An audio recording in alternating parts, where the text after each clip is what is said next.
নমস্কাৰ বন্ধু বান্ধৱীসকল, আপোনালোকক মোৰ চেনেললৈ স্বাগতম জনাইছোঁ। বন্ধু বান্ধৱীসকল, এই তিনিটা নামৰ মানুহে জীৱনত দুখ কষ্ট ভোগ কৰি থাকে। তাৰেই দুটামান কথা লৈ আপোনালোকৰ ওচৰত উপস্থিত হৈছোঁ। বন্ধু বান্ধৱীসকল, ইয়াৰ ভিতৰতে প্ৰথম আখৰটি হৈছে বি। যি মানুহৰ নাম বি আখৰে আৰম্ভ হয় তেওঁলোক খুবেই ৰোমান্টিক হয়। প্ৰিয়জনৰ পৰা উপহাৰ পোৱাটো এওঁলোকে খুব পচন্দ কৰে। এওঁলোকৰ আটাইতকৈ ভাল দিশটো হৈছে এওঁলোকে সকলোকে লৈ চলিব পাৰে। এই নামেৰে আৰম্ভ হোৱা জাতক জাতিকাসকল খুবেই জেদী স্বভাৱৰ হয়, সহজতে হাৰ মানিব নিবিচাৰে আৰু এনে কিছু কৰ্ম দ্বাৰাই কেতিয়াবা এওঁলোক বিপদত পৰে আৰু তেওঁলোকে দুখ কষ্ট ভোগ কৰি থাকিবলগীয়া হয়। অলপ ভাল পোৱা পালেই তেওঁলোকে নিজেই নিজকে উজাৰি দিয়ে আৰু এই ভাল পোৱা সুযোগ লৈ অনেকে তেওঁলোকক কষ্ট দি থাকে।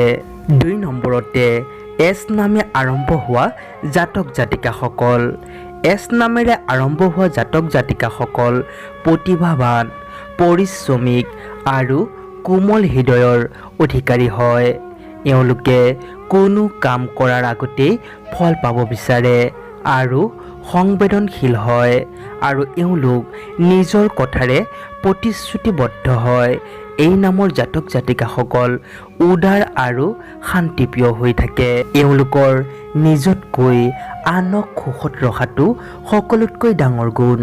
এই নামৰ ব্যক্তিসকলে কেতিয়াও আনক ক্ষতি কৰাৰ কথা নাভাবে।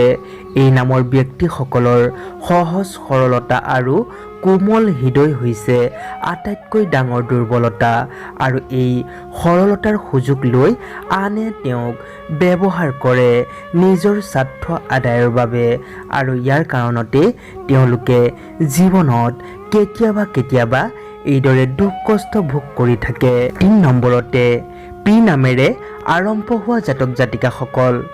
এই জাতক জাতিকাসকল খুবেই ক্ৰিয়েটিভ হয়। লাভ লাইফো এওঁলোকৰ ভাল হয়। লগতে জীৱন সংগী যাতে দেখিবলৈ সুন্দৰ হয় সেই দিশত এওঁলোকে নজৰ ৰাখে। এওঁলোকে কথা বতৰা কোৱাত ইমান পাৰদৰ্শিতা হয় যে কথা মাধ্যমেৰে সকলোৰে মন জয় কৰি তুলিব পাৰে। এওঁলোকে কাকো কেতিয়াও দুৰ্ব্যৱহাৰ নকৰে। সকলো সময়তে নিজৰ ভাৱ চিন্তাক লৈ খুবেই ব্যস্ত থাকে। এওঁলোক ভীষণ স্মাৰ্ট আৰু প্ৰফেশ্যনেল হয়। এওঁলোকে নিজৰ চিন্তা ভাৱনাত চলিব বিচাৰে আৰু সেইবাবেই বন্ধুৰ লগত কেতিয়াবা বিচ্ছেদ হোৱাও দেখা যায়। এই নামৰ জাতক জাতিকাসকলে নিজৰ দৰে আনকো বিচাৰ কৰিব বিচাৰে। ফলত ইয়াৰ দ্বাৰাই তেওঁলোকে জীৱনত দুখ কষ্ট ভোগ কৰি থাকিব লগা হয়। আজিলৈ ইমানেই।